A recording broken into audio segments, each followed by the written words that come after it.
Hi hello friends, ಹೇಗಿದ್ದೀರಾ ಎಲ್ಲರೂ? Welcome to Tushu with mom. ಇವತ್ತಿನ ವಿಡಿಯೋದಲ್ಲಿ ಸಿಂಪಲ್ಲಾಗಿ ವೆಜ್ ಫ್ರೈಡ್ ರೈಸ್ ಯಾವ ರೀತಿ ಮಾಡೋದು ಅಂತ ನೋಡೋಣ ಬನ್ನಿ.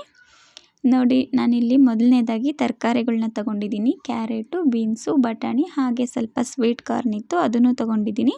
ನಿಮ್ಮ ಹತ್ರ ಯಾವ್ಯಾವ ತರಕಾರಿ ಅವೈಲಬಲ್ ಇರುತ್ತೋ ಅದನ್ನು ತೊಗೊಳ್ಳಿ. ಒಂದೆರಡು ಈರುಳ್ಳಿನ ಉದ್ದುದ್ದ ಕಟ್ ಮಾಡಿ ಇಟ್ಕೊಂಡಿದ್ದೀನಿ. ಹಾಗೆ ಕ್ಯಾಪ್ಸಿಕಮ್ ತೊಗೊಂಡಿದ್ದೀನಿ. ಹಾಗೆ ನಾನಿಲ್ಲಿ ಯಾವುದೇ ಸಾಸ್ ಬಳಸ್ತಾ ಇಲ್ಲ. 1 2 3 ಫ್ರೈಡ್ ರೈಸ್ ಪೌಡರ್ ತೊಗೊಂಡಿದ್ದೀನಿ. ರುಚಿಗೆ ತಕ್ಕಷ್ಟು ಉಪ್ಪು, ಮಾಡೋದಕ್ಕೆ ಎಣ್ಣೆ ತೊಗೊಂಡಿದ್ದೀನಿ. ಮಾಡೋದಂತೂ ತುಂಬಾ ಸಿಂಪಲ್. ಇವಾಗ ಯಾವ ರೀತಿ ಮಾಡೋದು ಅಂತ ನೋಡೋಣ ಬನ್ನಿ.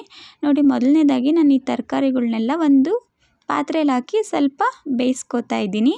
ಈ ಥರ ಮಾಡೋದ್ರಿಂದ ತುಂಬಾ ಕ್ವಿಕ್ಕಾಗಿ ಆಗುತ್ತೆ, ಬೇಗನೆ ಆಗುತ್ತೆ. ಅದಕ್ಕೆ ನಾನಿಲ್ಲಿ ಸ್ವಲ್ಪ ಬೇಯಿಸ್ಕೊತಾ ಇದ್ದೀನಿ. ನೋಡಿ, ಸ್ವಲ್ಪ ಉಪ್ಪು ಹಾಕ್ಬಿಟ್ಟು ಎಷ್ಟು ಬೇಕಾಗುತ್ತೋ ಅಷ್ಟು ನೀರು ಹಾಕಿ ಇದನ್ನು ಸ್ವಲ್ಪ ತರಕಾರಿ ಎಲ್ಲ ಒಂದು ಅರ್ಧ ಭಾಗದಷ್ಟು ಬೇಯೋದಕ್ಕೆ ಬಿಡ್ತಾಯಿದ್ದೀನಿ.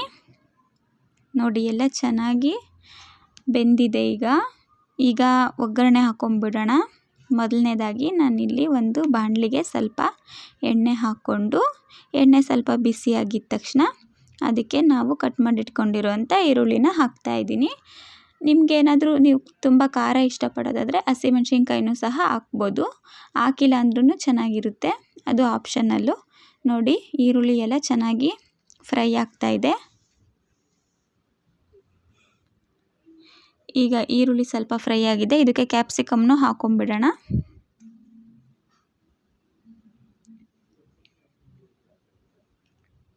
ಹೋಟೆಲಲ್ಲೆಲ್ಲ ಸಿಗೋ ಥರನೇ ಮನೇಲೇ ಆರಾಮಾಗಿ ಮಾಡಿಕೊಂಡು ಮನೆ ಮಂದಿ ಎಲ್ಲ ತಿಂದು ಖುಷಿ ಪಡ್ಬೋದು. ಈ ಥರ ಮನೇಲೇ ಮಾಡ್ಕೊಂಡು ತಿನ್ನೋದ್ರಿಂದ ಹೆಲ್ತ್ಗೂ ಒಳ್ಳೆಯದಾಗುತ್ತೆ. ನೋಡಿ, ಕ್ಯಾಪ್ಸಿಕಮ್ ಎಲ್ಲ ಸ್ವಲ್ಪ ಬೆಂದಿತ್ತು. ಈಗ ನಾನು ಬೇಯಿಸಿಟ್ಕೊಂಡಿರೋಂಥ ತರಕಾರಿನ ಹಾಕ್ಕೊಂಡು ಅದಕ್ಕೆ ಸ್ವಲ್ಪ ಉಪ್ಪು ಹಾಕ್ಕೋತಾ ಇದ್ದೀನಿ. ತರಕಾರಿ ಬೇಯಿಸ್ಬೇಕಾದ್ರೂ ಉಪ್ಪು ಹಾಕಿದ್ದೆ, ಅದಕ್ಕೆ ನೀವು ನೋಡ್ಕೊಂಡು ಹಾಕ್ಕೊಳ್ಳಿ ಎಷ್ಟು ಬೇಕಾಗುತ್ತೋ ಅಷ್ಟು. ನೋಡಿ, ಈಗ ಚೆನ್ನಾಗಿ ಮಿಕ್ಸ್ ಮಾಡಿಕೊಂಡು, ತರಕಾರಿ ಮೊದಲೇ ಬೆಂದಿದೆ, ಇನ್ನು ಸ್ವಲ್ಪ ಎಣ್ಣೆಲಿ ಬೇಯಿಸ್ಕೊಳ್ಳೋದಕ್ಕೆ ಪ್ಲೇಟನ್ನು ಮುಚ್ಚಿಬಿಟ್ಟು ನಾನು ಸ್ವಲ್ಪ ಹೊತ್ತು ಬಿಡ್ತೀನಿ. ಈಗ ಚೆನ್ನಾಗಿ ಮಿಕ್ಸ್ ಮಾಡ್ಕೊಂಡಾದ್ಮೇಲೆ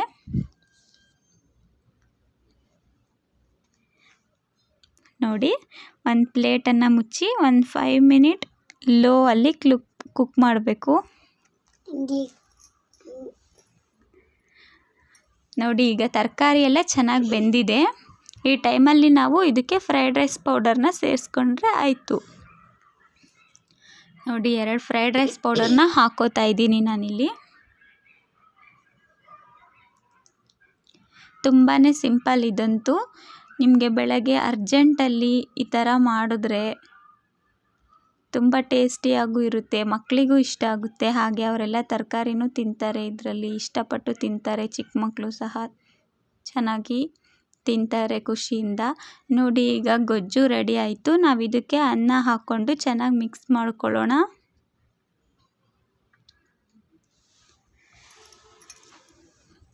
ನೋಡಿದ್ರಲ್ಲ ಫ್ರೆಂಡ್ಸ್, ಎಷ್ಟು ಈಸಿಯಾಗಿ ಕ್ವಿಕ್ಕಾಗಿ ಆಯಿತು ಅಂತ. ಫ್ರೈಡ್ ರೈಸ್ ಇಷ್ಟಪಡೋರಿಗೆ ಈ ಥರ ಮಾಡಿಕೊಡಿ, ತುಂಬಾ ಇಷ್ಟ ಆಗುತ್ತೆ. ಯಾವುದೇ ಸಾಸ್ನೂ ಬಳಸಿಲ್ಲ ನಾನಿಲ್ಲಿ. ನೋಡಿದ್ರಲ್ಲ ಫ್ರೆಂಡ್ಸ್, ಈ ರೆಸಿಪಿ ನಿಮ್ಗೆ ಇಷ್ಟ ಆಗಿದ್ದರೆ ತಪ್ಪದೆ ಒಂದು ಲೈಕ್ ಮಾಡಿ, ಹಾಗೆ ಕಮೆಂಟ್ ಮಾಡಿ. ಈ ರೆಸಿಪಿನ ನಿಮ್ಮ ಫ್ರೆಂಡ್ಸ್ ಆ್ಯಂಡ್ ಫ್ಯಾಮಿಲಿಗೆಲ್ಲ ಶೇರ್ ಮಾಡಿ. ಹಾಗೆ ತುಷು ವಿತ್ ಮಾಮ್ ಚಾನಲ್ನ ಇನ್ನೂ ಯಾರ್ಯಾರೆಲ್ಲ ಸಬ್ಸ್ಕ್ರೈಬ್ ಮಾಡದೆ ಹಾಗೆ ನೋಡ್ತಿದ್ದೀರಾ, ದಯವಿಟ್ಟು ಸಬ್ಸ್ಕ್ರೈಬ್ ಮಾಡ್ಕೊಳ್ಳಿ ಅಂತ ಹೇಳ್ತಾ, ವಿಡಿಯೋ ನೋಡಿದ್ದಕ್ಕಾಗಿ ನಿಮ್ಮೆಲ್ಲರಿಗೂ ತುಂಬಾ ಧನ್ಯವಾದಗಳು. ಮತ್ತು ಮುಂದಿನ ವಿಡಿಯೋದಲ್ಲಿ ಸಿಗೋಣ. Thank you for watching.